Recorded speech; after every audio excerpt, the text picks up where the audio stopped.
കുർബാനയിൽ നാം എന്തായി തീരണം എന്നാണ് നാം ധ്യാനിച്ചുകൊണ്ടിരിക്കുന്നത്. ഇന്നലെയും ഇന്നും കുർബാനയിൽ നാം എന്താകരുത് എന്നാണ് നമുക്ക് ഒരുമിച്ച് ചിന്തിക്കുവാനുള്ളത്. ഞാൻ ഇന്നലെ സൂചിപ്പിച്ചതുപോലെ നാം എന്താകണം എന്നുള്ളതും എന്താകരുത് എന്നതും നമ്മുടെ വ്യക്തമായ ധാരണയായി മാറണം. ഇന്നലെ രാത്രിയിൽ ഞാൻ പറഞ്ഞു, കുർബാനയിൽ നാം ആരാകരുത്?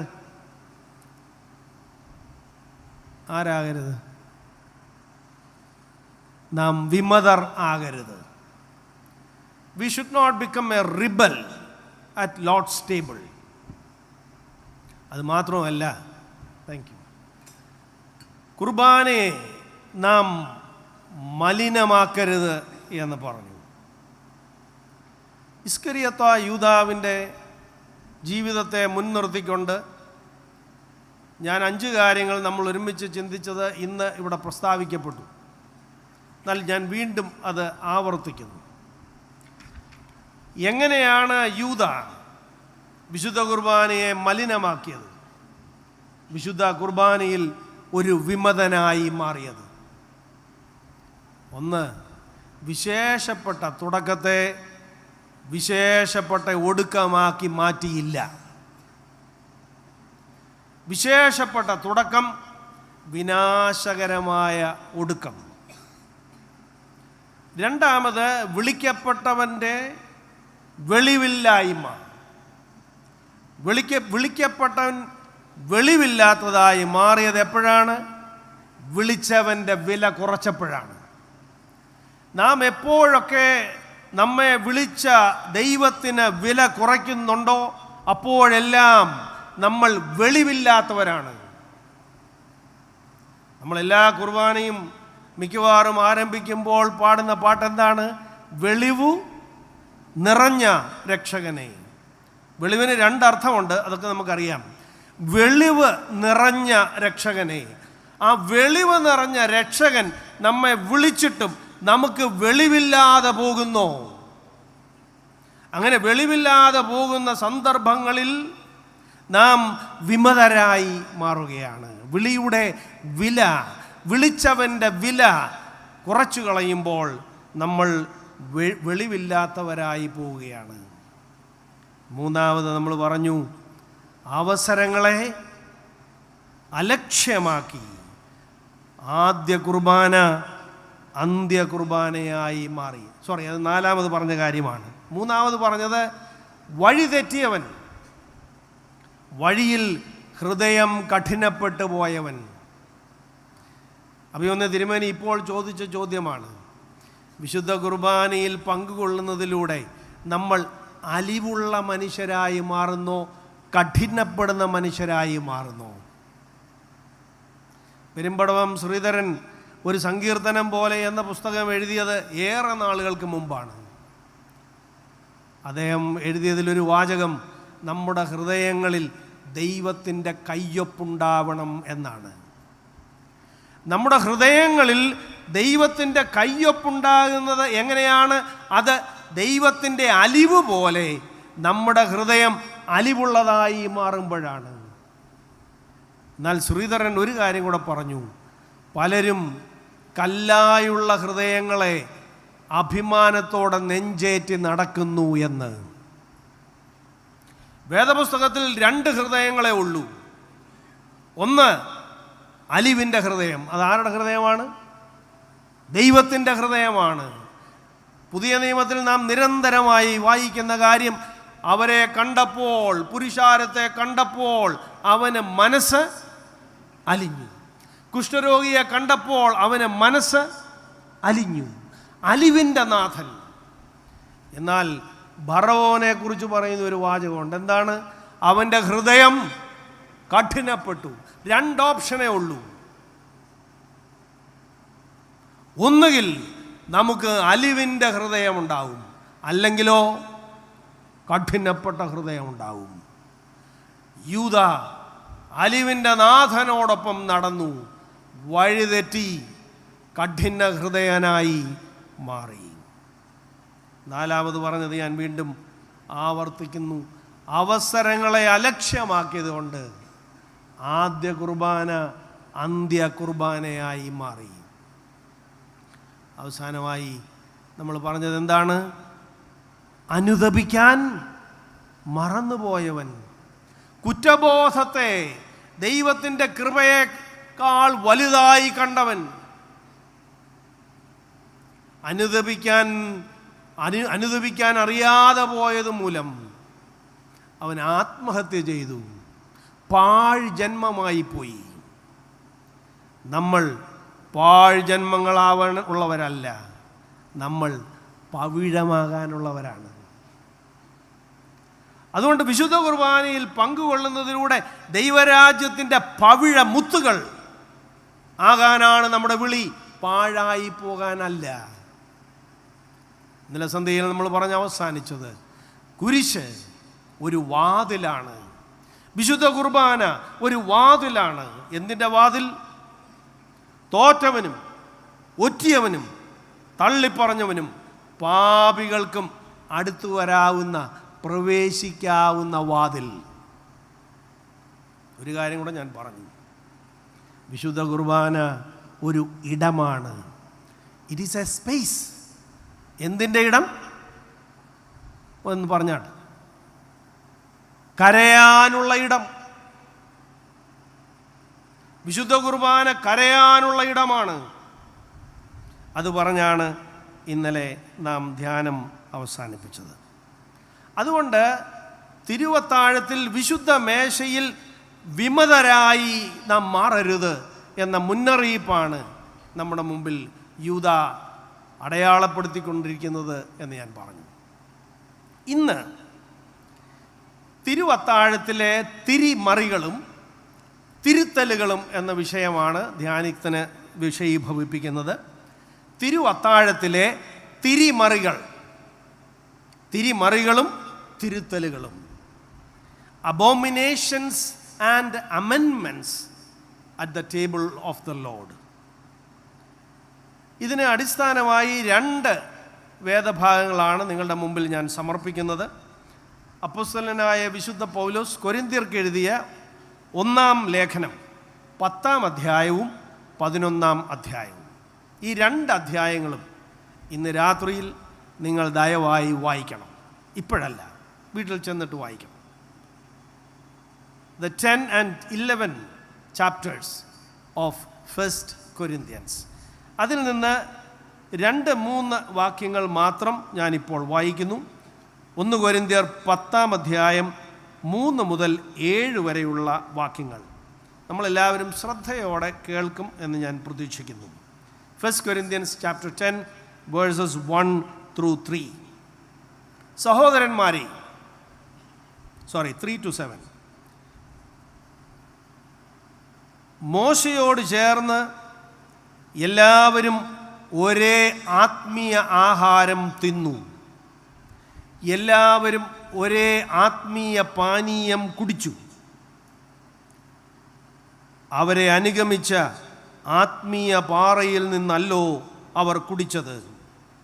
ആ പാറ ക്രിസ്തു ആയിരുന്നു.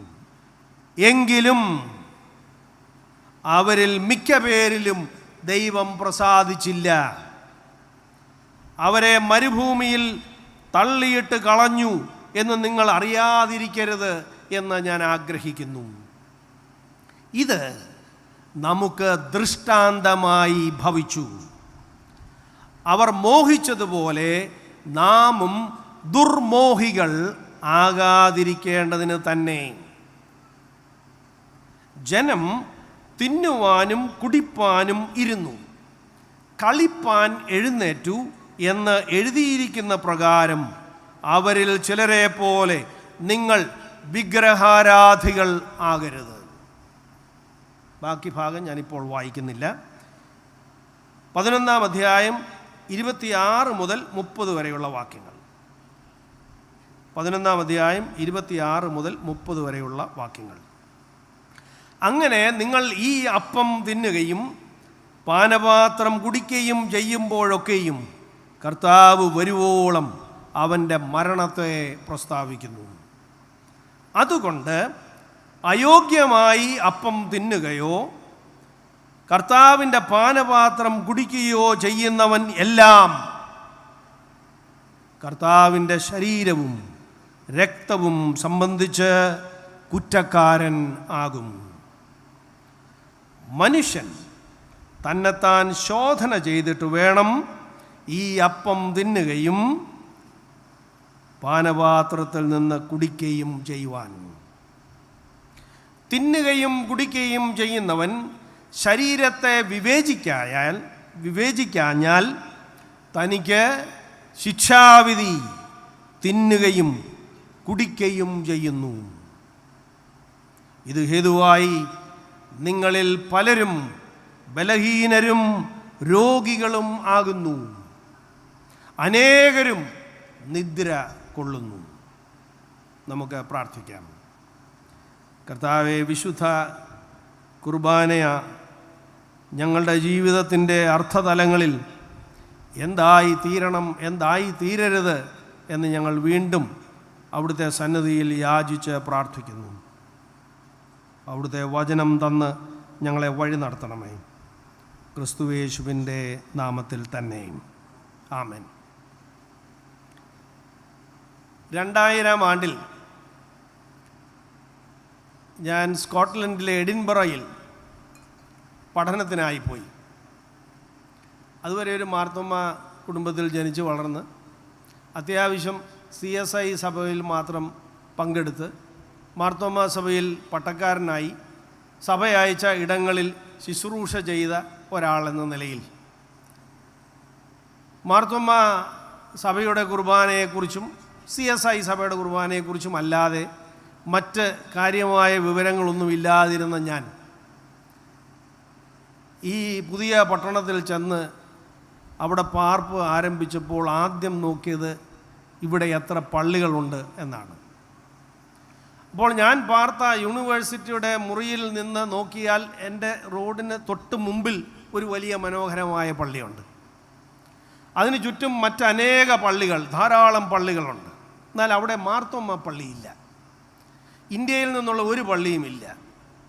അപ്പോൾ ഞാൻ വിചാരിച്ചു, എൻ്റെ മുറിയിൽ നിന്ന് ജനലിലൂടെ കാണാവുന്ന ഈ പള്ളിയിൽ ഈ ഞായറാഴ്ച പോകാം.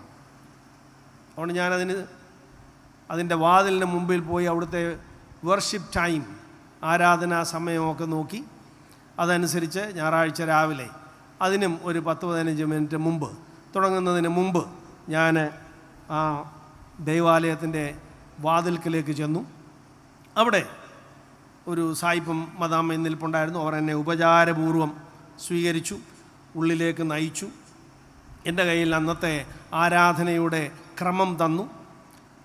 എന്നെ അവരൊരു സീറ്റിലേക്ക് നയിച്ചു. ഞാൻ അവിടെ ഇരുന്നു. അപ്പോൾ ഞാൻ എനിക്ക് തന്ന ആരാധനക്രമം നോക്കിയപ്പോൾ വിശുദ്ധ കുർബാന ശുശ്രൂഷയാണ്. അപ്പോൾ എനിക്ക് സന്തോഷം തോന്നി. പുതിയൊരു സ്ഥലത്ത് വന്നതാണ്, അപ്പോൾ ഈ ജീവിതം വിശുദ്ധ കുർബാനയോടുകൂടെ ആരംഭിക്കാം. അപ്പോൾ ഞാനവിടെ ഇരുന്നു. നോക്കിയപ്പോൾ മുമ്പിൽ വിരിച്ചൊരുക്കിയ 2 മേശ ഇട്ടിട്ടുണ്ട്. പക്ഷെ അവിടെ ആരും ഇല്ല. 2 മേശ വളരെ നന്നായി വിരിച്ച് ഒരുക്കിയിട്ടുണ്ട്. അപ്പോൾ ഞാൻ വിചാരിച്ചു, ഇത് കൊള്ളാമല്ലോ, കർത്താവ് വിരിച്ചൊരുക്കിയ വന്മാളിക എന്ന് പറഞ്ഞ പോലെ അതിൻ്റെ ഒരു അടയാളം എന്നതുപോലെ ആയിരിക്കും 2 വിരിച്ചൊരുക്കിയ 2 മേശ. അപ്പോൾ ഈ ആരാധനയൊക്കെ നടന്നു. അവിടെ ആരും ഇരിക്കുന്നില്ല. അപ്പോൾ കുറച്ച് കഴിഞ്ഞപ്പോൾ വിശുദ്ധ കുർബാനയുടെ വിതരണമൊക്കെ ആരംഭിക്കുന്ന സന്ദർഭം വന്നപ്പോൾ ഈ നേതൃത്വം നൽകിയ ആൾ പറഞ്ഞു, ഇപ്പോൾ വിശുദ്ധ കുർബാന നൽകുകയാണ്, അതിന് കാർഡ് ലഭിച്ചിട്ടുള്ളവർ ഇപ്പോൾ മുൻപോട്ട് വരാം. അപ്പോൾ ഒരു 10 പേര് മുന്നോട്ട് ചെന്നു. അവിടെ 2 പേര് നിന്നു. ഇവരിൽ നിന്ന് ഈ കാർഡ് അവർക്ക് കൊടുത്തു. അവരവിടെ ഇരുന്നു. ആ കാർഡ് കൊടുത്തിട്ട് അവിടെ ഇരുന്നവർക്ക് വിശുദ്ധ കുർബാന കൊടുത്തു. എന്നിട്ട് അദ്ദേഹം പറഞ്ഞു, ഇനി ആരും വരരുത്, ഇനി ആരും വരരുത്. ഞാൻ ഞെട്ടിപ്പോയി. ഞാൻ പിന്നെ 5 വർഷം ആ പട്ടണത്തിൽ താമസിച്ചു. ഞാൻ ഒരിക്കൽ പോലും ആ പള്ളി കയറിയിട്ടില്ല. എൻ്റെ ജീവിതത്തിലെ വിശുദ്ധ കുർബാനയെ സംബന്ധിച്ചുള്ള ആദ്യത്തെ ഞെട്ടലായിരുന്നു അത്. പിന്നെ എനിക്ക് മനസ്സിലായി ഈ കാർഡ് എന്ന് പറയുന്നത് നേരത്തെ അപ്ലൈ ചെയ്യണം. ആർക്ക് വിശുദ്ധ കുർബാന കൊള്ളണം, അവർക്ക് അവരുടെ പ്രോസസ്സ് ഉണ്ട്. അവർ കൺഫസ് ചെയ്യണം, പള്ളിക്കുള്ള ഡ്യൂസ് ഉണ്ടെങ്കിൽ അത് കൊടുക്കണം. അങ്ങനെ എല്ലാത്തിലും യോഗ്യരായി കഴിഞ്ഞ ആളുകൾക്കാണ്, അല്ല വന്നു കയറുന്നവർക്കും സ്നാനപ്പെട്ടെന്ന് പറഞ്ഞവർക്കും വിശ്വസിക്കുന്നതെന്ന് പറഞ്ഞവർക്കും ഒന്നും കൊടുക്കാനുള്ളതല്ല, യോഗ്യതയുള്ളവർക്ക് കൊടുക്കാനുള്ളതാണ്. ഇന്ത്യയിൽ വന്നു കഴിഞ്ഞ് പല സഭകളുടെ വിശുദ്ധ കുർബാനയിൽ പങ്കുകൊള്ളാനുള്ള, ആരാധനയിൽ പങ്കെടുക്കാനുള്ള സാധ്യതകൾ, അവസരങ്ങൾ വന്നിട്ടുള്ളപ്പോൾ നമ്മളവിടെ നിൽക്കുമ്പം തന്നെ ഇതിൻ്റെ സെലിബ്രൻ്റ് പറയും, ഈ സഭയിൽ പെടാത്തവരൊന്നും മുന്നോട്ട് വരരുത്, ഈ വിശ്വാസത്തിൽ പെടാത്തവരൊന്നും മുന്നോട്ട് വരരുത്. ഈ ആദ്യത്തെ ഞെട്ടൽ ഉണ്ടായിരുന്നതുകൊണ്ട് ഇപ്പോൾ ഞാൻ അധികം ഞെട്ടാറില്ല. വിശുദ്ധ കുർബാന ഏതാനും യോഗ്യരായ ആളുകൾക്ക് വേണ്ടി, ഒരു കൂട്ടം ആളുകൾക്ക് വേണ്ടി മാത്രം റിസർവ് ചെയ്തിരിക്കുന്ന ഒരു കാലത്ത് നമുക്ക് ഞെട്ടലാണെങ്കിൽ, ഈ വിശുദ്ധ കുർബാനയെക്കുറിച്ച് തന്നെ വളരെ ഞെട്ടിക്കുന്ന പ്രസ്താവനയാണ് ഇന്ന് നമ്മൾ വായിക്കാൻ പോകുന്നത്, നമ്മൾ വായിച്ചത്. Very shocking statements about holy communion by saint Paul. Saint Paul, വിശുദ്ധനായ പൗലോസ്, വിശുദ്ധ കുർബാനയെക്കുറിച്ച് എഴുതിയ വാചകങ്ങളാണ് നമ്മൾ വായിച്ചത്. നമുക്കറിയാം, നമ്മുടെ സഭയിൽ വിശുദ്ധ കുർബാന നൽകുമ്പോൾ അപ്പവീഞ്ഞുകൾ എടുത്ത് വിശുദ്ധ കുർബാന കാർമ്മികൻ മുൻപോട്ട് വന്നിട്ട് എന്താ പറയുന്നത്? നിങ്ങൾ പറ. കടങ്ങളുടെ പരിഹാരത്തിനും പാപങ്ങളുടെ വിമോചനത്തിനും, അത്രയേ ഉള്ളൂ. ഗാഗുൽത്തായിൽ വെച്ച് മുറിക്കപ്പെട്ട നമ്മുടെ കർത്താവ് യേശു മശിഹായുടെ തിരുശരീരവും തിരുരക്തവും, ബാക്കി ആത്മാവിൻ്റെയും ശരീരത്തിൻ്റെയും സൗഖ്യത്തിനായി നിങ്ങൾ ഓരോരുത്തർക്കും നൽകപ്പെടുന്നു. അപ്പോൾ കുർബാന നൽകുന്നത് എന്തിനാണ്? ആത്മാവിൻ്റെയും ശരീരത്തിൻ്റെയും സൗഖ്യത്തിന്. ഇങ്ങനെ പറഞ്ഞേച്ച് ഒരച്ഛൻ ഒരമ്മച്ചിക്ക് വീഞ്ഞു കൊടുത്തപ്പോൾ ഒരു തുള്ളി പോലും വായി വീണില്ല. അപ്പോൾ അമ്മച്ചി ഉടനെ അച്ഛനോട് പറയാം, കർത്താപ്പച്ചൻ്റെ രക്തം ഇറ്റൂടെ ഒഴിയച്ചോ. ഇതിങ്ങനെ ലുബ്ധിച്ച് കൊടുക്കാതെ ഇച്ചിനോട് ഒഴിക്കുക. കാരണം ഇതെന്താണ്? ഇത് ആത്മാവിൻ്റെയും ശരീരത്തിൻ്റെയും സൗഖ്യത്തിന് കാരണമായി തീരുന്ന കാര്യമാണ്. എന്നാൽ പൗലോസ് അപ്പോസ്തലൻ കൊരിന്ത്യ സഭയോട് പറയുന്നു, ഇത് രോഗത്തിനും മരണത്തിനുമുള്ള അപ്പമാകുന്നു. Holy Communion is becoming the most dangerous meal. Holy Communion is becoming a deadly meal. ഇത് തിന്നുന്നവർ എന്ത് സംഭവിച്ചു? ഇത് തിന്നത് മൂലം നിങ്ങളിൽ അനേകർ രോഗികളാണ്, കുറേ പേര് ചത്തുപോയി. കുർബാന കൊണ്ട് ചത്തുപോയവരുണ്ട്. നമ്മൾ പറയുന്നു ഇത് ആത്മാവിൻ്റെയും ശരീരത്തിൻ്റെയും സൗഖ്യത്തിനാണ്. എന്നാൽ കൊരിന്ത്യരോട് പൗലോസ് അപ്പോസ്തലൻ പറയുന്നു, ഇത് കഴിച്ചവൻ രോഗിയായി മാറി, ഇതിൽ പങ്കുപറ്റിയവൻ മരണപ്പെട്ടു. പഴയ നിയമ പ്രവാചകന്മാരെക്കാൾ ഒരുപക്ഷേ നിശ്ചിതമായ മൂർച്ചയുള്ള വാക്കുകളും വിമർശനങ്ങളുമാണ് വിശുദ്ധ കുർബാനയെ സംബന്ധിച്ച് പൗലോസ് നടത്തുന്നത്. പൗലോസ് ആരെയാണ് ശകാരിക്കുന്നത്? സഭയ്ക്ക് വെളിയിലുള്ളവരെയാണോ? അവിശ്വാസികളെയാണോ? വരങ്ങളില്ലാത്തവരെയാണോ? വരങ്ങളുടെ ആധിക്യമുള്ളവരെയാണ്. കൃപാവരങ്ങൾ ഒഴുകുകയാണ്, വിശ്വാസികളാണ്. അങ്ങനെയുള്ളവരോടാണ് പൗലോസ് പറയുന്നത്, നിങ്ങൾ വിശുദ്ധ കുർബാനയെ അശുദ്ധ കുർബാനയാക്കി മാറ്റുന്നു. വിശുദ്ധ കുർബാനയിൽ തിരിമറി നടക്കുന്നു. The Lord's table has become Lucifer's table. 10-11 അധ്യായങ്ങൾ വായിച്ചു നോക്കണം. ഞാൻ എല്ലാ വാക്യങ്ങളും വായിക്കുന്നില്ല. നിങ്ങൾ അത് വായിച്ചിട്ട് ഞാൻ പറയുന്നത് ശരിയാണോ അല്ലയോ എന്ന് പരിശോധിക്കണം. The Lord's table had become Lucifer's table. The Savior's table had become satanic. The divine table has become demonic. The table of grace had become a table of shame. ഞാൻ വിശദീകരിച്ച് പോകുന്നില്ല, നിങ്ങളത് ധ്യാനിക്കണം എന്നാണ് ഞാൻ വിചാരിക്കുന്നത്. Why is it that the table of the Lord is becoming the table of Lucifer? ഭൂതങ്ങളുടെ മേശയായി മാറുന്നത് എപ്പോഴാണ്? തിരുവത്താഴം, കർത്താവിൻ്റെ മേശ ഭൂതങ്ങളുടെ മേശയാകുമോ? കർത്താവിൻ്റെ അത്താഴത്തിന് തിരിമറി ഉണ്ടാകുമോ? 4 ചിന്തകൾ ഇതുമായി ബന്ധപ്പെടുത്തി ധ്യാനിച്ച് ഈ ധ്യാനം ഉപസംഹരിക്കാം എന്നാണ് ഞാൻ വിചാരിക്കുന്നത്. ഒന്നാമത്, തിരുവത്താഴത്തിലെ തിരിമറികൾ. The abomination, the subversion of the Lord's table. വിശുദ്ധ കുർബാനയുടെ അട്ടിമറി, തിരിമറി. പൗലോസ് പറയുന്നു, കൊരിന്ത്യ സഭയെ പരസ്യമായി ശാസിച്ചുകൊണ്ട് പറയുന്നു, ഞാൻ നിങ്ങളെ പുകഴ്ത്തുന്നില്ല. I am ashamed to say this.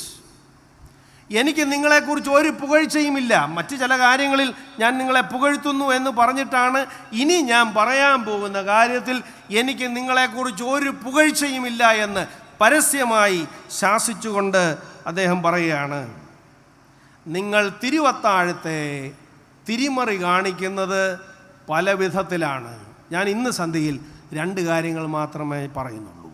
കാരണം ഈ ആഴ്ചകളിൽ ഇതിനു മുൻപ് ഇതിനോട് ചേർത്ത് ധ്യാനിക്കാവുന്ന അനേക ധ്യാനങ്ങൾ നിങ്ങൾ കേട്ട് കഴിഞ്ഞു എന്നതുകൊണ്ട് അതുകൂടെ ചേർത്ത് വേണം ഈ ധ്യാനം കൂടെ നിങ്ങൾ പരിശോധിക്കുവാൻ അല്ലെങ്കിൽ സ്വീകരിപ്പാൻ എന്ന് ഞാൻ അഭ്യർത്ഥിക്കുകയാണ്. 2 തരത്തിൽ വിശുദ്ധ കുർബാനയിൽ തിരിമറി ഉണ്ടായി. ഒന്ന്, holy communion in the context of disunity. കുർബാനയിലുള്ള ഭിന്നത.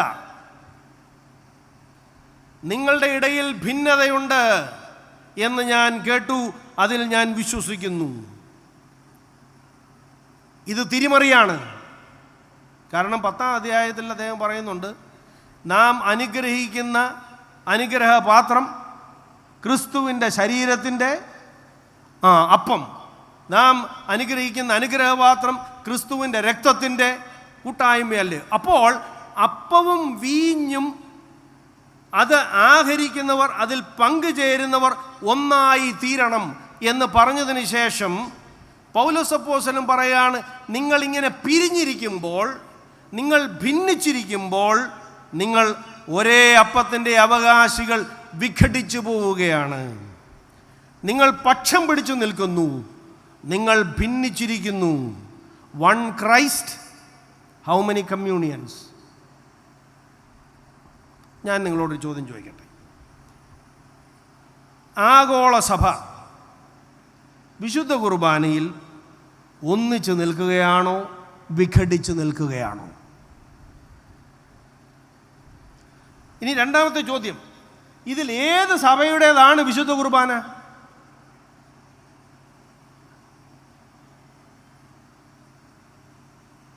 മാർത്തോമാക്കാരൻ്റേതാണോ ശരിക്കുമുള്ള വിശുദ്ധ കുർബാന,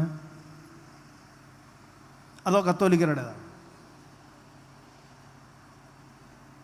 ഇനി എല്ലാവരുടെയും കുർബാന കർത്താവിൻ്റെ അത്താഴമാണെങ്കിൽ ആർക്കും എവിടെയും കയറാമല്ലോ, ഇല്ലേ? അപ്പോൾ എവിടെയാണ് വിശുദ്ധ കുർബാന? ആര് നടത്തുമ്പോഴാണ് കുർബാന വിശുദ്ധമാകുന്നത്? കത്തോലിക്കന് ഓർത്തഡോക്സുകാരൻ്റെ കുർബാനയാണോ? ഓർത്തഡോക്സുകാരന് യാക്കോബായക്കാരൻ്റെ കുർബാനയാണോ? മാർത്തോമ്മക്കാരന് വേറെ ഏത് സഭയുടെ കുർബാനകളാണ് കുർബാന? ഈ വിശുദ്ധ കുർബാന അനുരഞ്ജനത്തിൻ്റെ ആഘോഷമാണ് എന്ന് നമ്മൾ പഠിക്കുന്നു. ആരൊക്കെ തമ്മിലുള്ള അനുരഞ്ജനത്തിന്? ആരൊക്കെ തമ്മിലുള്ള അനുരഞ്ജനത്തിൻ്റെ ആഘോഷമാണ് വിശുദ്ധ കുർബാനയെ സംഭവിക്കുന്നത്? ഇന്ന് കേരളത്തിലെ സഭകളിൽ നടക്കുന്ന അടിപിടികളെല്ലാം വിശുദ്ധ കുർബാനയുടെ പേരിലാണ്. വിശുദ്ധ കുർബാനയ്ക്ക് എങ്ങോട്ട് തിരിയണമെന്നതിൻ്റെ പേരിലൊരടി. അങ്ങോട്ട് തിരിഞ്ഞാൽ അടി, ഇങ്ങോട്ട് തിരിഞ്ഞാൽ അടി. വിശുദ്ധ കുർബാനയ്ക്ക് വേണ്ടി പള്ളി പിടിച്ചടക്കി പോലീസിനെ കാവൽ നിർത്തി, എന്നിട്ട് അതിൻ്റെ നടുവിൽ നിന്നുകൊണ്ട് പറയും, ദിസ് ഈസ് മൈ ബോഡി, ഇതെൻ്റെ ശരീരം. കുർബാനയുടെ അനുഷ്ഠാനം സത്യോപദേശപ്രകാരമാണോ പത്യോപദേശപ്രകാരമാണോ എന്നതിൻ്റെ പേരിൽ അടി നടത്തി വിഭജനം. ദോഷം പറയരുതല്ലോ. കേരളത്തിലെ സഭകളെല്ലാം കൂടെ ചേർന്നൊരു പള്ളി വെച്ചിട്ടുണ്ട്. കാട്ടിലാണെന്നേ ഉള്ളൂ, എക്യുമെനിക്കൽ ദേവാലയം. കാട്ടിലാണെങ്കിലും അവിടെ ഒരുമിച്ചൊരു കുർബാന നടക്കുമോ? നാട്ടിൽ നടക്കത്തില്ല, കാട്ടിൽ നടക്കുമോ? അപ്പോൾ ചോദ്യം ഇത്രയേ ഉള്ളൂ, എല്ലാ സഭകളും ചേർന്ന് ഐക്യമുണ്ടാക്കി എല്ലാം ശരിയാക്കിയിട്ട് ഒരുമിച്ച് കുർബാനയല്ലാമെന്നാണ് ഇപ്പോൾ എക്യുമെനിക്കൽ പ്രസ്ഥാനങ്ങളെല്ലാം പറഞ്ഞു നടക്കുന്നത്.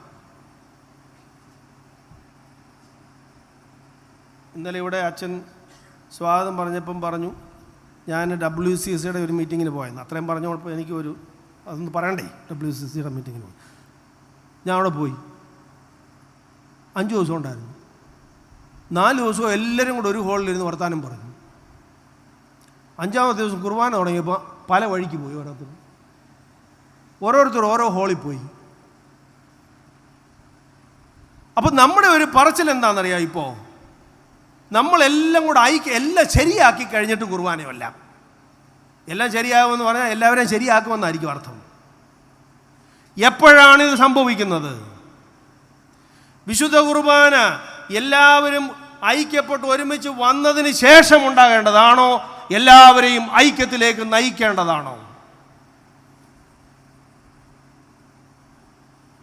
എൻ്റെ വ്യക്തിപരമായ അഭിപ്രായത്തിൽ സഭകൾ ഒരുമിച്ച് വിശുദ്ധ കുർബാന അനുഭവിച്ചിട്ട് വേണം അന്യോന്യമുള്ള അഭിപ്രായ വ്യത്യാസങ്ങൾ പറഞ്ഞു തീർക്കാൻ. നടക്കുമോ? ഈ തിരുമേനിയുടെ കാലത്ത് നടക്കുമായിരിക്കും, ഇവിടൊക്കെ നടക്കും, ഈ ഭദ്രാസനത്തിൽ നടക്കണം. അല്ലെങ്കിൽ കുർബാനയാണ് ജീവിതം. എവിടെ? ഐ എം സോറി, ഞാൻ നിങ്ങളെ മുറിപ്പെടുത്താനോ ഇകഴ്ത്താനോ ഒന്നും പറയുമല്ല. പൗലോസ് അപ്പോസ്തലൻ ചോദ്യം ചോദിച്ചെന്നേ ഉള്ളൂ. സാമുവൽ രായൻ എന്ന് പറയുന്ന ദൈവശാസ്ത്രജ്ഞൻ പറഞ്ഞു, the church has become the most divisive and exclusive when it celebrates the most inclusive Jesus in Holy Communion. എല്ലാവരെയും ഒന്നിപ്പിക്കുന്ന കർത്താവ്, ആ കർത്താവിനെ ഏറ്റവും പ്രധാനമായി ആഘോഷിക്കുന്ന വിശുദ്ധ കുർബാനയിലാണ് സഭകൾ ഒരിക്കലും യോജിക്കാതെ നിൽക്കുന്നത്. So the most inclusive Jesus becomes the worst exclusive when the churches celebrate Holy Communion. എന്ത് സംഭവിക്കും? കൊട്ടാരക്കര ദേശത്ത് ഈ ചുറ്റുപാടും നിരവധി കുർബാനകൾ നടക്കുമ്പോൾ എങ്ങനെ നാം ഒരു കുർബാനയായി മാറും? ഈ ചോദ്യം വളരെ പ്രധാനമാണ് പ്രിയമുള്ളവരെ. ഇങ്ങനെ ഭിന്നിച്ച് കലഹിച്ച് പക്ഷം ചേർന്ന് നടത്തുന്ന, അടിയുണ്ടാക്കി നടത്തുന്ന, പോലീസിനെ കാവൽ നിർത്തി നടത്തുന്ന ഏത് കുർബാനയിലാണ് ശുദ്ധ? ഇത് ശുദ്ധ കുർബാനയാണോ അശുദ്ധ കുർബാനയാണോ?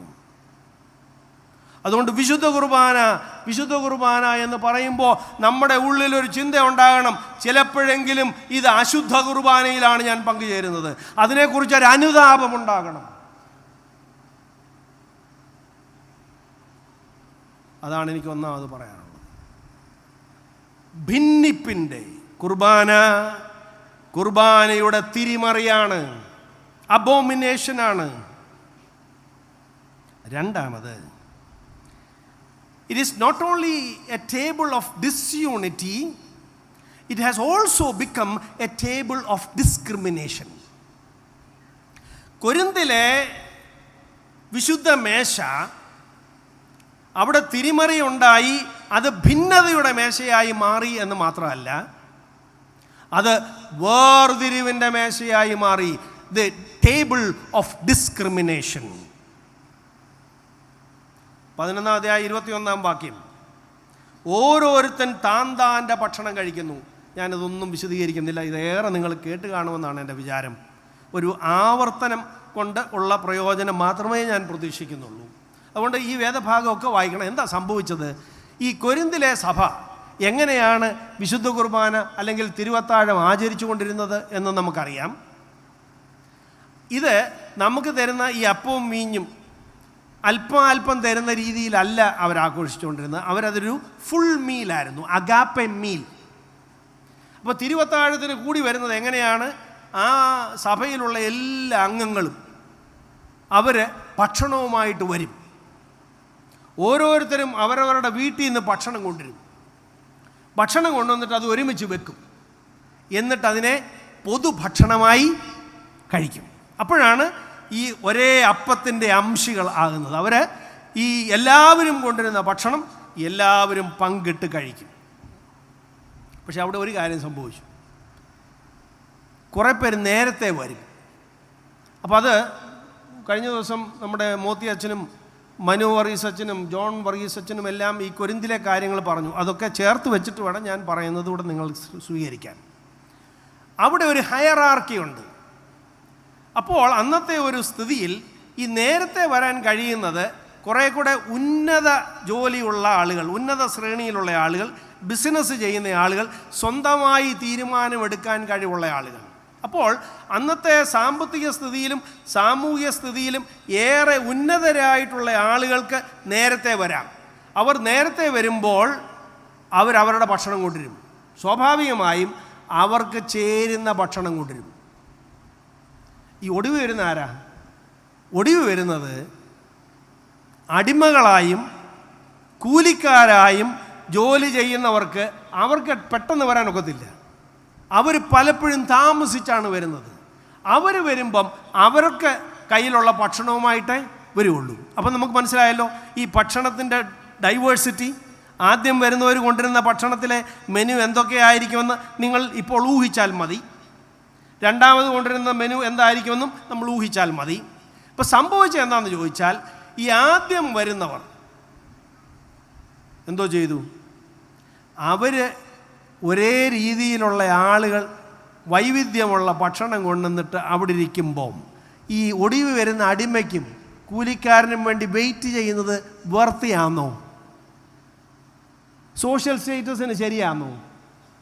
കൊള്ളാവുന്ന കാര്യമാണോ? അതുകൊണ്ട് അപ്പന വന്നവർ, ആ എലീറ്റ് ഗ്രൂപ്പ്, അവർ ഭക്ഷണം പങ്കിട്ട് കഴിച്ചു, അടിച്ച് ഫിറ്റായി. അപ്പോഴാണ് ഈ പാവപ്പെട്ടവനും കൂലിക്കാരനും തൊഴിലാളിയും വരുന്നത്. അവൻ്റെ ചിലപ്പോൾ ഒരു ഉണക്ക റൊട്ടിയെ കാണുകയുള്ളൂ, ചിലരുടെ കാണത്തുമില്ല, പങ്കിടാനില്ല. എന്താ അതിൻ്റെ അർത്ഥം? ഇതൊരു ഫെലോഷിപ്പ് മീലാണ് എന്ന് പറഞ്ഞ് തുടങ്ങിയ കാര്യം ആരുടെ ഫെലോഷിപ്പായി? ഒരു ചെറിയ കൂട്ടത്തിൻ്റെ ഫെലോഷിപ്പായി. The communion has become a club meal.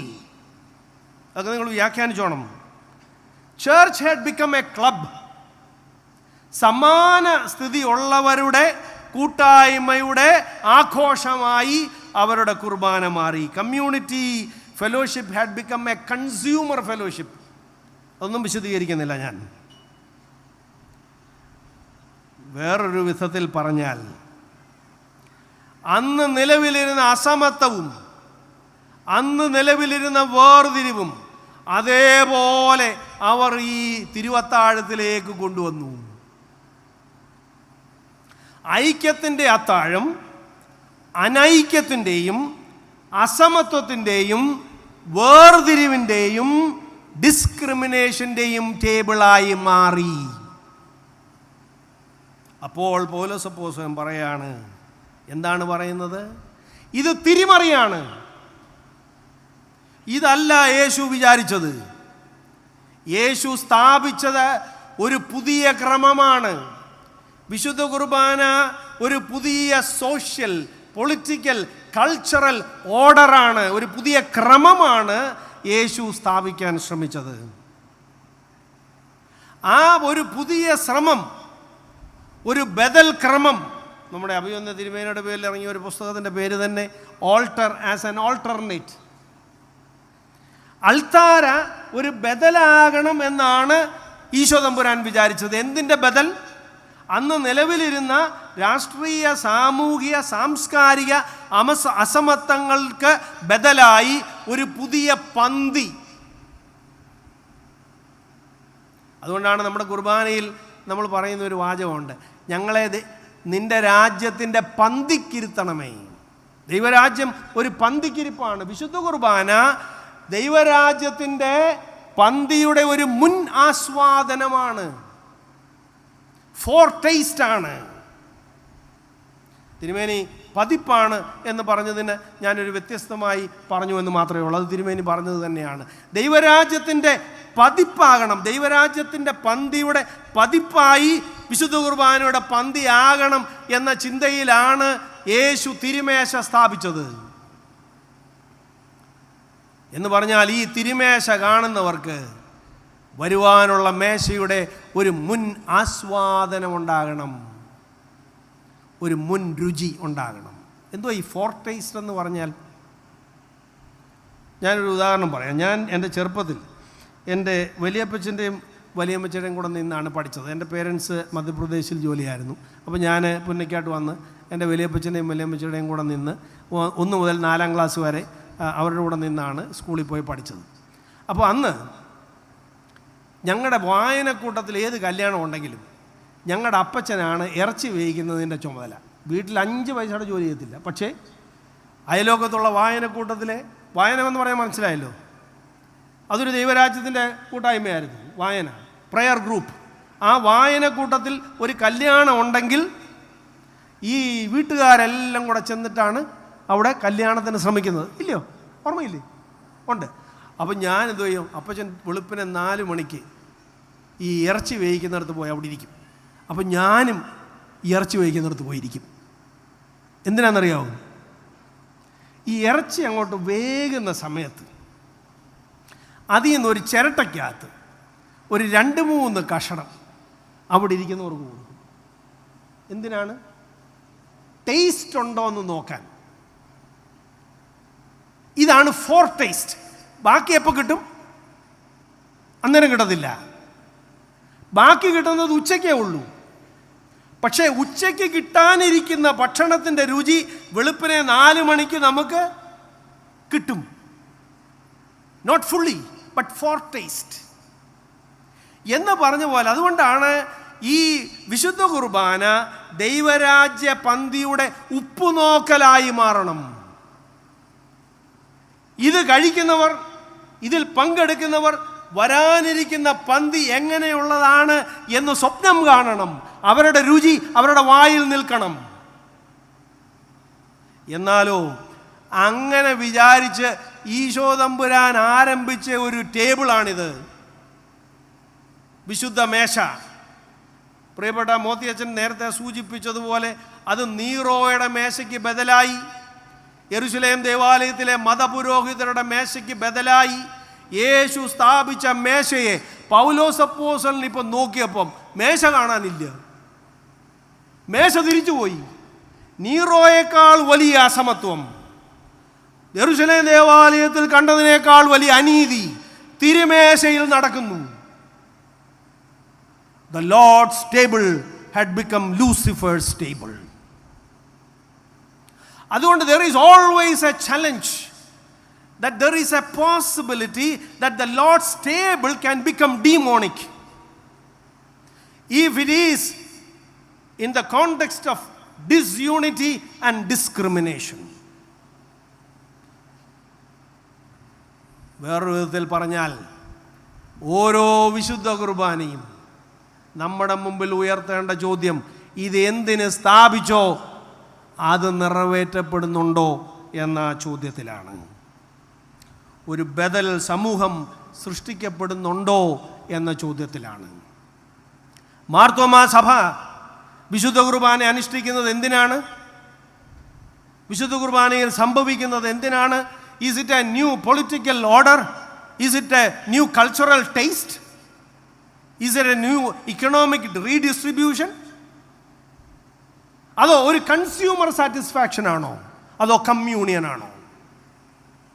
അപ്പന ഓരോരുത്തൻ വന്ന് തൃപ്തി അടഞ്ഞു പോകുന്ന മേശയാണോ തിരുവത്താഴം? എൻ്റെ അഭിപ്രായത്തിൽ മാർത്തോമാ സഭയിൽ വിശുദ്ധ കുർബാനയ്ക്ക് 2 അപകടം സംഭവിച്ചുകൊണ്ടിരിക്കുന്നുണ്ട്. It is becoming a spectacle. ഇതൊരു കെട്ടുകാഴ്ചയായി മാറുന്നുണ്ടോ എന്ന സംശയം എനിക്കുണ്ട്. കാഴ്ചയ്ക്ക് ഭംഗിയുണ്ട്, വളരെ ചന്തമാണ്, ഒരു ഘോഷയാത്രയുടെ എല്ലാ ആഘോഷങ്ങളുമുണ്ട്. പക്ഷെ തള്ളപ്പെടുന്നവരുണ്ടോ? ഒഴിവാക്കപ്പെടുന്നവരുണ്ടോ? ഈ പങ്കെടുത്തവർക്ക് അപ്പം കഴിഞ്ഞ് വേറെ എന്തെങ്കിലും പങ്കിടാനുണ്ടോ? എന്തെങ്കിലും പങ്കിടാനുള്ള സമർപ്പണം ഈ അത്താഴത്തിൽ നിന്ന് കിട്ടുന്നുണ്ടോ? രണ്ടാമത്തെ അപകടം, തിരുവത്താഴം ഒരു ഐഡലായി നമുക്ക് മാറുന്നുണ്ടോ എന്നെൻ്റെ സംശയമാണ്. Is it becoming an idol? തിരുവത്താഴം, വിശുദ്ധ കുർബാന ഒരു വിഗ്രഹമായി നമ്മളിൽ മാറുന്നുണ്ടോ? Is it becoming a spectacle? കെട്ടുകാഴ്ച. ഞാൻ വിശദീകരിക്കുന്നില്ല. കെട്ടുകാഴ്ച. ഇത് ഒരു വിഗ്രഹം എന്ന് പറഞ്ഞാൽ എന്താണ്? ഫിനിഷ്ഡ് പ്രോഡക്റ്റാണ് വിഗ്രഹം. മറ്റ് ആളുകളുടെ കാര്യമല്ല ഞാൻ പറയുന്നത്. Idol is always a finished product. അതിൽ തന്നെ അന്തമാണ്. വിശുദ്ധ കുർബാന കൈക്കൊള്ളുന്നതിൽ തന്നെ എല്ലാം അവസാനിച്ചു. വിശുദ്ധ കുർബാനയ്ക്ക് അല്ലാതെ ആളുകളില്ല, വിശുദ്ധ കുർബാന അല്ലാതെ പരിപാടികളില്ല, വേറൊന്നുമില്ല. ഇന്നലെ ഞാൻ സൂചിപ്പിച്ചു, വിശുദ്ധ കുർബാന നമ്മെ എന്തിലേക്കെങ്കിലും നയിക്കുന്നുണ്ടോ? Is it only a monument? Is it only an idol? Or is it propelling us to something more? വിശുദ്ധ കുർബാനയിൽ വന്ന് പങ്കുകൊള്ളുന്നവർ തമ്മിൽ എന്താണ് പങ്കിടുന്നത്? ഒരു മിലിറ്ററി ജോലി ചെയ്തിരുന്ന അച്ഛൻ എന്നോട് പറഞ്ഞു, വിശുദ്ധ കുർബാനയ്ക്ക് ചെന്നപ്പോൾ അദ്ദേഹത്തോട് ഒരു മനുഷ്യൻ വന്നിട്ട് പറഞ്ഞു, ഞാനേ മേജറാണ്, അച്ഛനൊരു കാര്യം ശ്രദ്ധിച്ചോണം. കഴിഞ്ഞ ആഴ്ച ഞാൻ വന്ന് മുട്ടുകുത്തിയപ്പം എൻ്റെ അടുത്ത് തന്നെ എൻ്റെ ഓഫീസിലെ പ്യൂണ് വന്ന് മുട്ടുകുത്തി. അവൻ എപ്പോഴും എന്നെ സല്യൂട്ട് ചെയ്തുകൊണ്ട് നടക്കേണ്ടിവനാ. അവൻ എന്തിനാ വന്ന് എൻ്റെ അടുത്ത് മുട്ടുകുത്തിയത്? അപ്പോൾ അവനോട് പറയണം, എൻ്റെ അടുത്ത് വന്ന് മുട്ടുകുത്തരുത്. അപ്പോൾ അച്ഛൻ പറഞ്ഞു, ഇവിടെ അല്ലാതെ പിന്നെ എവിടെ ഒരുമിച്ച് മുട്ടുകുത്തും? ഇവിടെ അല്ലാതെ വേറെ എവിടെ ഒരുമിച്ച് മുട്ടുകുത്തും? പക്ഷേ അടുത്ത ചോദ്യമുണ്ട്, ഇവിടെ മുട്ടുകുത്തുന്നതല്ലാതെ വേറെ ഏതെങ്കിലും ഒരു കാര്യത്തിൽ ഒരുമിച്ച് കുത്തുന്നുണ്ടോ?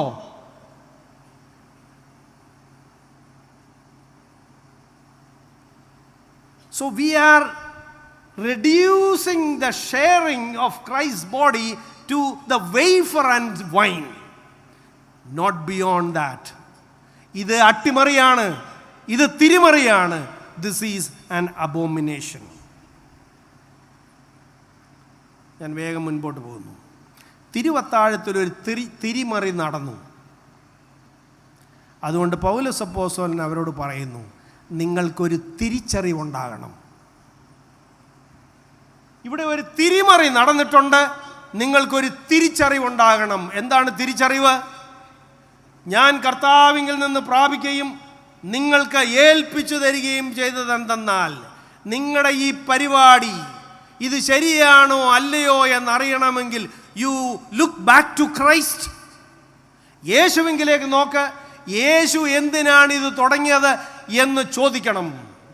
വേറൊരു വിധത്തിൽ പറഞ്ഞാൽ, he is saying you remember Christ.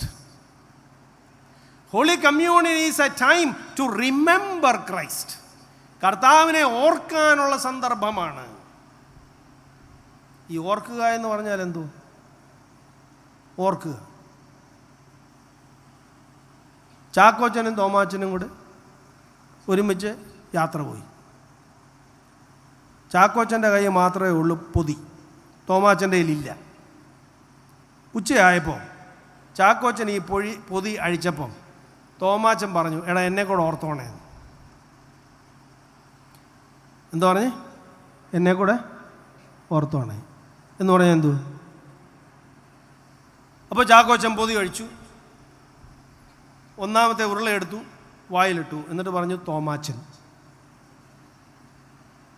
രണ്ടാമത്തെ ഉരുളയെടുത്ത് വായി വെച്ചു, എന്നിട്ട് പറഞ്ഞു തോമാച്ചൻ. കഴിച്ചു കഴിയുന്നവരെ തോമാച്ചൻ എന്ന് പറഞ്ഞു. ഓർത്തില്ലേ? ഓർത്തോ? എൻ്റെ ഓർമ്മയ്ക്കായി ചെയ്വിൻ എന്ന് പറഞ്ഞാൽ എന്തോ അർത്ഥം?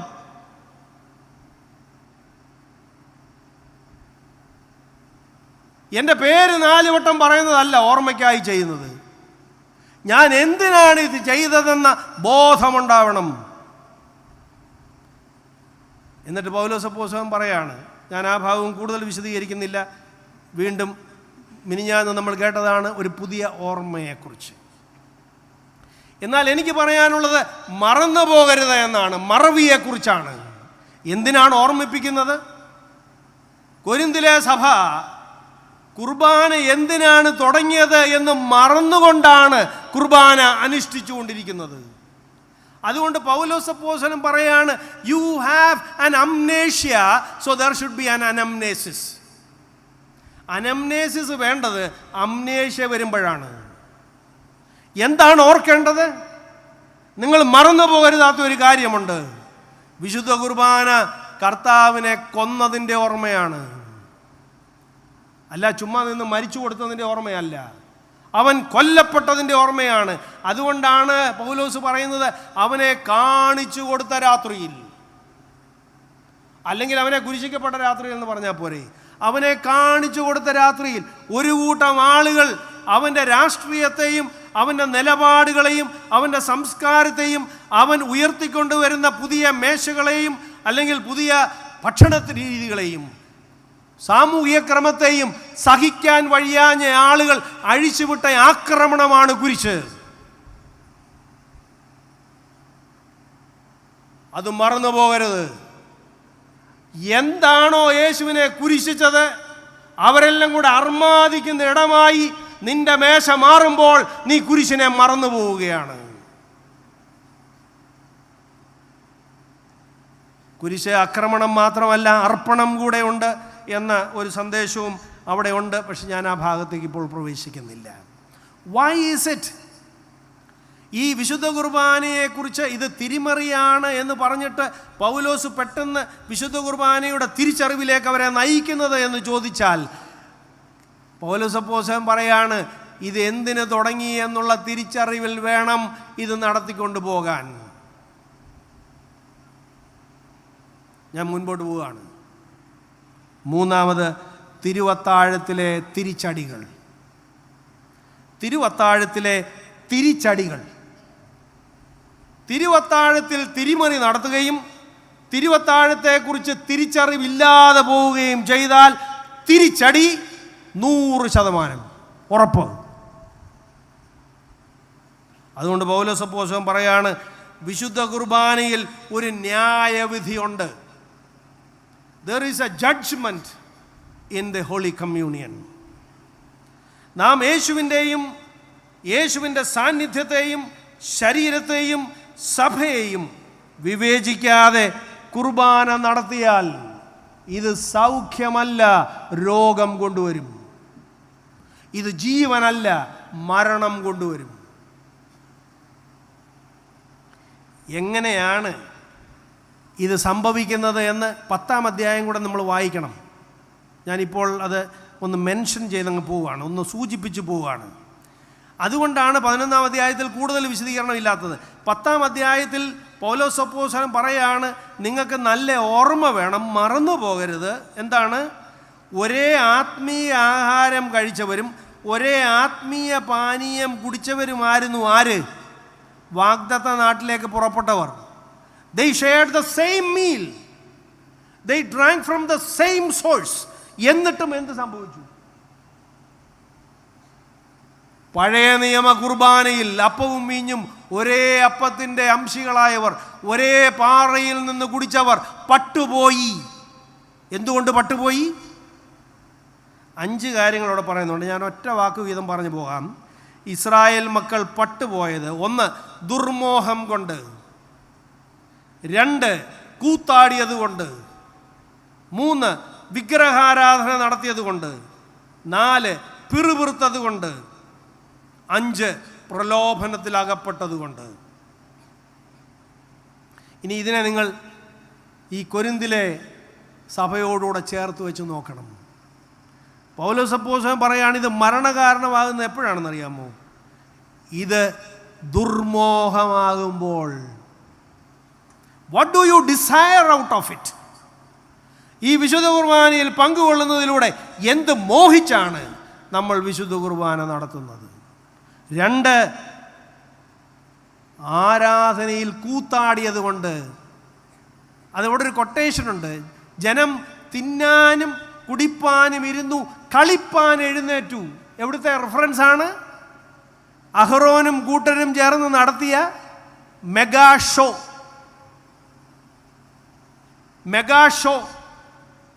മെഗാ ഷോയിൽ എന്താണ്? Pleasure, song, dance. ആരുടെ പേരിലാണ്?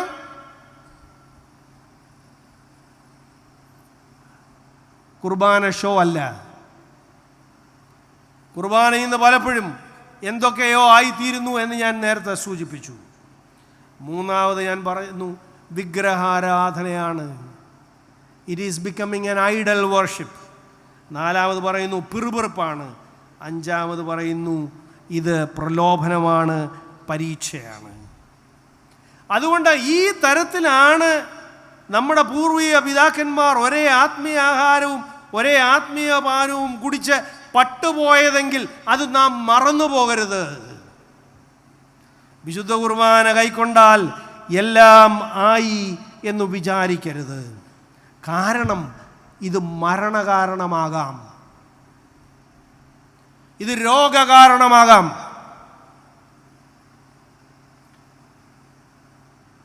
ഞാൻ അന്നേരം തൊട്ട് ആലോചിക്കുകയാണ്, ഈ വേദഭാഗം വായിക്കുമ്പോൾ തൊട്ട് ഞാൻ ആലോചിക്കും, കുർബാന കഴിച്ച് ആരെങ്കിലും മരിച്ചിട്ടുണ്ടോ? ഈ ഫുഡ് പോയിസൺ വരാം, ഈ ഗ്ലൂട്ടൺ ചേർന്ന ഗോതമ്പപ്പം തിന്ന് ചിലർക്ക് ഡിസെൻട്രി വരാം. പക്ഷേ ഈ കുർബാന തിന്ന് ആരെങ്കിലും മരിച്ചു പോയിട്ടുണ്ടോ? എനിക്കങ്ങനെ വലിയ പുതിയ നിയമ പ്രാഗൽഭ്യം ഇല്ലാഞ്ഞുകൊണ്ട് എനിക്കറിയാവുന്ന ഒരു പുതിയ നിയമ പണ്ഡിതനെ വിളിച്ചു ചോദിച്ചു, സഹോദര, ആരെങ്കിലും കുർബാന കഴിച്ച് മരിച്ചു പോയിട്ടുണ്ടോ? അപ്പോൾ അദ്ദേഹം എന്നോട് പറഞ്ഞു, ഇറ്റ് ഈസ് പോസിബിൾ. കാരണം അപ്പോസ്തല പ്രവൃത്തികളിൽ നമ്മൾ കൃത്യമായി വായിക്കുന്നു, ഒരാൾ വന്നിട്ട് പറയാണ്, ഞാൻ നിലം വിറ്റ കാശ് ഇത്രയേ ഉള്ളൂ. എന്തോ സംഭവിച്ചു? തട്ടിപ്പോയി. അടുത്ത ആൾ വന്നപ്പോൾ ചോദിച്ചു, ഭർത്താവ് കൊണ്ടുതന്ന അത്രയുമേ ഉള്ളായിരുന്നെന്ന് പറഞ്ഞു. അവർക്കെന്താ പറ്റി? തട്ടിപ്പോയി. കൊട്ടേഷൻ സംഘമൊന്നും തല്ലിക്കൊന്നല്ലോ ആന്നോ? ദൈവസന്നിധിയിൽ വന്ന് 2 കള്ളം പറഞ്ഞപ്പോൾ 2 പേർ കൊല്ലപ്പെട്ടു പോയി, തട്ടിപ്പോയി, ചത്തുപോയി. അപ്പോൾ എന്നിട്ട് ഈ ന്യൂ ടെസ്റ്റ്മെന്റ് സ്കോളർ എന്നോട് പറഞ്ഞു, there could have been some possibility that there would have been people becoming sick and also dying. എന്ന് പറഞ്ഞാൽ എന്താ അർത്ഥം? അപ്പോസ്തലനായ വിശുദ്ധ പൗലോസ് പറയുന്നു, ഇത് കുഞ്ഞുകളിയല്ല, ഇത് വെറുതെ അപ്പവും വീഞ്ഞും തിന്നുന്നതല്ല. This is a life and death question. ജീവിക്കണോ മരിക്കണോ എന്ന് തീരുമാനിക്കപ്പെടുന്ന സന്ദർഭമാണിത്. നമ്മളാരും കുർബാന കഴിച്ച് മരിക്കുന്നില്ലെങ്കിലും ഏതെങ്കിലും തരത്തിലൊക്കെ മരിക്കുന്നുണ്ടോ എന്ന് നമ്മൾ ചിന്തിക്കണം, കുർബാന കൊള്ളുന്നുകൊണ്ട്.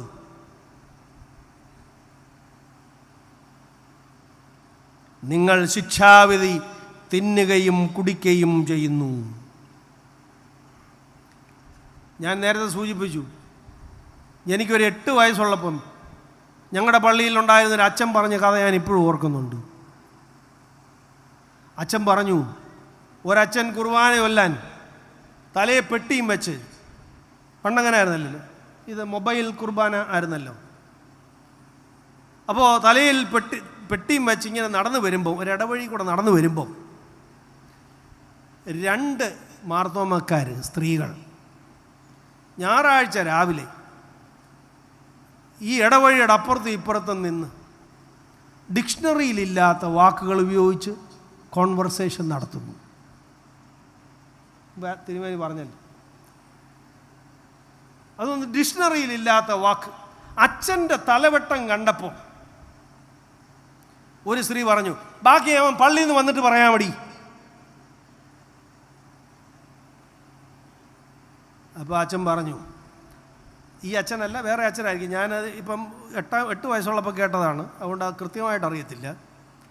പക്ഷേ അച്ഛൻ അപ്പം കൊടുക്കാൻ വന്നപ്പോൾ ഇവരിരിപ്പുണ്ട്. ഏതാ, പള്ളിയിൽ നിന്ന് പോയിട്ട് വന്നിട്ട് ബാക്കി പറയാമെന്ന് പറഞ്ഞ ആൾ അവിടെ ഇരിപ്പുണ്ട്. അച്ഛൻ അവരുടെ വായിൽ അപ്പം വെച്ചിട്ട് പറഞ്ഞു, നീയും തീക്കട്ട തിന്നോ, നീയും തീക്കട്ട തിന്നു. അന്നൊക്കെ അച്ഛന്മാർക്ക് അത് പറയാനുള്ള ധൈര്യം ഉണ്ടായിരുന്നു. നമ്മളായിരുന്നു ഇപ്പം എന്തോ പറ്റും, കുർബാന ആയേനി.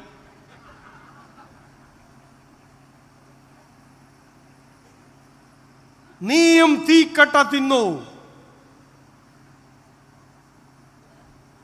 പ്രിയമുള്ളവരെ, മുറിഞ്ഞുപോയ ബന്ധങ്ങളും അനീതിയും അസമത്വവും പങ്കുവെക്കാനുള്ള മനസ്സില്ലായ്കയും വായിൽ തോന്നുന്നത് പറയുകയും ചെയ്തുകൊണ്ട് ഞായറാഴ്ച രാവിലെ വന്ന് വാ പൊളിച്ചുകൊണ്ടിരുന്നാൽ രോഗം വരുമോ, സൗഖ്യം വരുമോ? നമ്മൾ ആലോചിക്കണം. ഇത് കെട്ടുകാഴ്ചയോ കെട്ടിക്കേറുന്ന ഇടമോ മാത്രമായി പരിണമിക്കുമ്പോൾ എന്ത് സംഭവിക്കും എന്ന് നമ്മൾ ആലോചിക്കണം. ഞാൻ 3 കാര്യങ്ങൾ പറഞ്ഞു.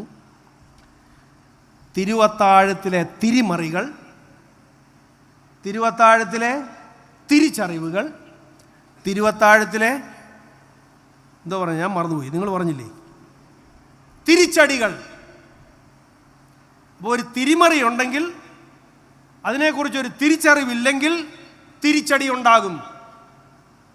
എന്നാൽ പൗലോസ് അപ്പോസ്തലൻ അത് പറഞ്ഞ് അവസാനിപ്പിക്കുന്നില്ല. പൗലോസ് അപ്പോസ്തലൻ പറയാണ്, ഒരു തിരുത്തൽ വേണം. വിശുദ്ധ കുർബാന മരണകാരണമല്ല, ജീവകാരണമായി മാറണമെങ്കിൽ ഒരു തിരുത്തലുണ്ടാകണം. എന്ത് തിരുത്തലുണ്ടാവണം? പൗലോസ് അപ്പോസ്തലൻ കുർബാനയുടെ കുറവിലേക്ക് കൈ ചൂണ്ടിക്കൊണ്ട് കുർബാനയുടെ നിറവിലേക്ക് അവരെ ക്ഷണിക്കുകയാണ്.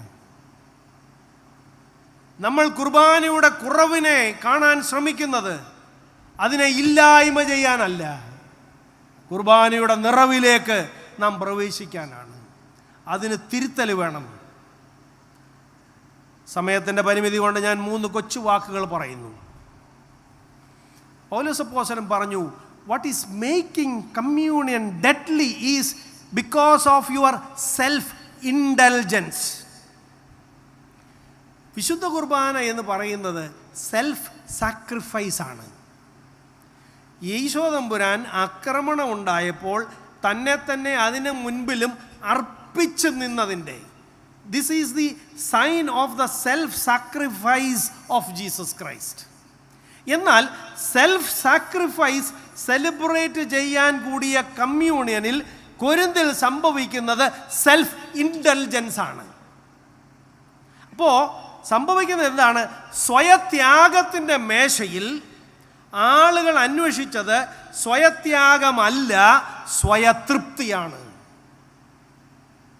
അപ്പോൾ പൗലോസ് അപ്പോസ്തലൻ പറയുന്നു, ഇത് നീ സ്വയതൃപ്തി, സെൽഫ് ഇൻഡൽജൻസിനുള്ള സ്ഥലമല്ല, പിന്നെന്തിൻ്റെയാണ്? സെൽഫ് എക്സാമിനേഷൻ്റെ സ്ഥലമാണ്.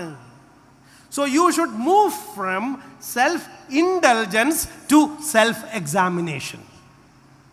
ഓരോരുത്തൻ തന്നെത്താൻ ശോധന ചെയ്തിട്ട് വേണം കുർബാന കൊള്ളാൻ. എങ്ങനെ ശോധന ചെയ്യണം? സെൽഫ് എക്സാമിനേഷൻ വേണം എന്ന് പറഞ്ഞാൽ എന്താ അർത്ഥം? സെൽഫ് എക്സാമിനേഷൻ ഇപ്പോൾ തിരുമേനി പറഞ്ഞു, സ്കാൻ ചെയ്തു, കുഴപ്പമുണ്ടെന്ന് കണ്ടാലും അതേപോലെ ജീവിക്കുന്നതാണോ എക്സാമിനേഷൻ? സെൽഫ് എക്സാമിനേഷൻ എന്ന് പറഞ്ഞാൽ കറക്ഷനാണ്. Until and unless you have a correction, self-examination is useless. സ്വയശോധന ചെയ്യണം. എന്ത് സ്വയശോധന ചെയ്യണം? ഞാൻ വിശുദ്ധ കുർബാന സ്ഥാപിച്ച ആത്മാവിലും ക്രമത്തിലുമാണോ പങ്കെടുക്കുന്നത്? വിശുദ്ധ കുർബാനയുടെ ഏകതയും വിശുദ്ധ കുർബാനയുടെ പങ്കിടലിനും വേണ്ടിയാണോ ഞാൻ മുൻപോട്ട് വരുന്നത്? അതോ സെൽഫ് സാറ്റിസ്ഫാക്ഷൻ ആണോ? സ്വയശോധന വേണം. ഒരു വാക്കൂടെ പറയാം, സോളിഡാരിറ്റി വേണം. സോളിഡാരിറ്റി വേണം. അവനവൻ തിന്നേച്ച് പോകുന്നിടമല്ലിത്, അത് ഹോട്ടലാണ്. അവനവർക്ക് വേണ്ടിയപ്പോൾ വരികയും അവരവർക്ക് വേണ്ടുന്നത് തിന്നുകയും ചെയ്യുന്നത് സഭയല്ല, അത് ഹോട്ടലാണ്, ക്ലബിലാണ്. Church should not be a hotel or a club. Church should be a communion. അവിടെ സോളിഡാരിറ്റി വേണം. മറ്റവനെ ചേർത്ത് പിടിച്ചുകൊണ്ട് വേണം നീ വാ പൊളിക്കാൻ. അല്ല, ഒറ്റയ്ക്കൊറ്റയ്ക്ക് വാ പൊളിക്കാനുള്ള ഇടമല്ല വിശുദ്ധ കുർബാന. ഞാൻ എൻ്റെ വാക്കുകൾ അവസാനിപ്പിക്കുകയാണ്. നമ്മൾ മാനസാന്തരപ്പെടണം. ഓരോ വിശുദ്ധ കുർബാനയും മാനസാന്തരപ്പെടാനുള്ള, പുതിയ ജീവിതത്തിന് വേണ്ടി വഴി തുറക്കാനുള്ള സമർപ്പണമാണ്. ഞാൻ എഡിൻബറയിൽ ഒരു കഥ പറഞ്ഞാണ് തുടങ്ങിയത്. അവിടെ നിന്നുള്ള ഒരു കഥ പറഞ്ഞ് അവസാനിപ്പിക്കാം. എഡിൻബറയിൽ ഞാൻ പഠിക്കുമ്പോൾ അവിടുത്തെ കൊച്ചു സ്കൂളിൽ പഠിച്ച് കേട്ടിരുന്ന ഒരു കഥ ഞാൻ കേട്ടു.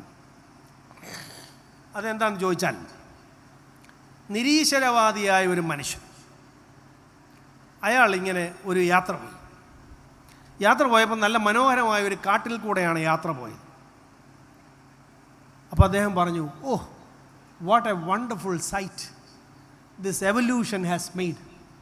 പരിണാമം എത്ര മനോഹരമായ പ്രതിഭാസമാണ് സൃഷ്ടിക്കുന്നത്.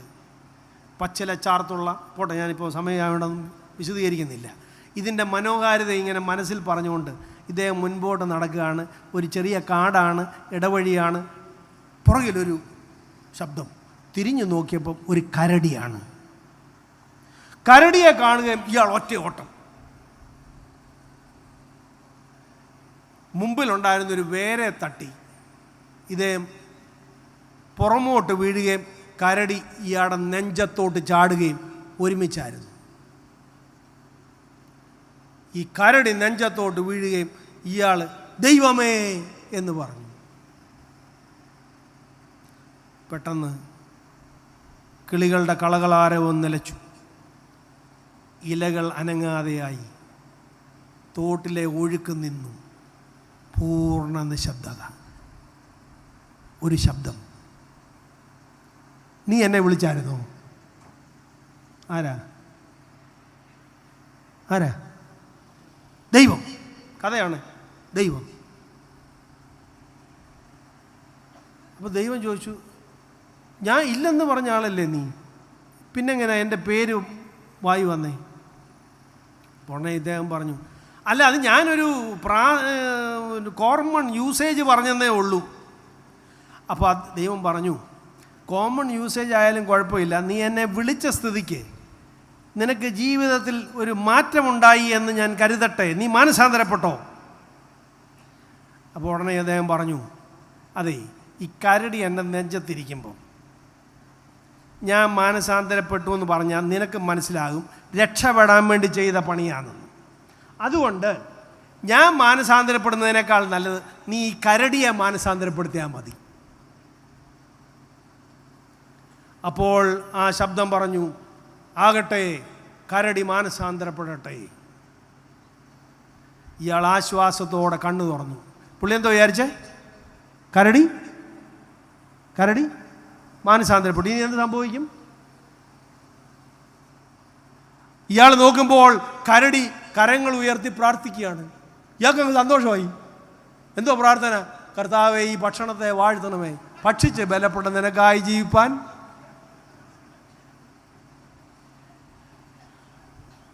നീ മാനസാന്തരപ്പെടാതെ അയലോക്കക്കാരൻ മാനസാന്തരപ്പെടണമെന്ന് പറഞ്ഞുകൊണ്ടിരുന്നാൽ മരണകാരണമാണ്. മാർത്തോമാക്കാരൻ മാനസാന്തരപ്പെടാതെ ബാക്കിയുള്ളവനെല്ലാം മാനസാന്തരപ്പെടണമെന്ന് പറഞ്ഞാൽ മരണമാണ്. ഞാൻ ഒഴികെ ബാക്കി എല്ലാവരും മാനസാന്തരപ്പെടണമെന്ന് പറഞ്ഞാൽ മരണമാണ്. അതുകൊണ്ട് പ്രിയമുള്ളവരെ, ഇത് മരണത്തിനായുള്ള വിളിയല്ല, ജീവനായുള്ള വിളിയാണ്. അതുകൊണ്ട് ഈ രാത്രിയിൽ കർത്താവെ, ഞങ്ങൾ ഭക്ഷിച്ച തിരുശരീരവും തിരുരക്തവും ഞങ്ങൾക്കാർക്കും ശിക്ഷാവിധിക്കും കുറ്റത്തിനുമായി ഭവിക്കാതെ ജീവനും രക്ഷയ്ക്ക് ആയി ഭവിക്കുമാറാകണമേ എന്ന് പറഞ്ഞുകൊണ്ട് നമുക്ക് ഭവനങ്ങളിലേക്ക് പോകണം. ജീവനും രക്ഷയും എന്താണ് എന്ന് വരും ദിവസങ്ങളിൽ നിങ്ങൾ പഠിച്ചുകൊണ്ടിരിക്കും. ഇത് പറഞ്ഞ അടുത്ത ആഴ്ചയും അത് തന്നെ പറയാൻ വരാനല്ല. For a new beginning, for a new order, for a new culture, for a new social system, for a new world, ദൈവരാജ്യത്തിൻ്റെ മുന്നാസ്വദനത്തിനായി, ദൈവരാജ്യത്തിൻ്റെ ഉപ്പുനോക്കലിനായി ഞങ്ങളിത് ഭക്ഷിക്കുന്നു എന്ന് പറഞ്ഞ് ദൈവകരങ്ങളിൽ നമ്മെ സമർപ്പിച്ചുകൊണ്ട് നമുക്ക് മുൻപോട്ട് പോകുവാൻ കർത്താവ് നമ്മെ എല്ലാവരെയും, ഈ ഭദ്രാസനത്തെയും നമ്മുടെ കുഞ്ഞുങ്ങളെയും അവരുടെ കുഞ്ഞുങ്ങളെയും വാഴ്ത്തി ആശീർവദിച്ച് അനുഗ്രഹിക്കുമാറാകട്ടെ.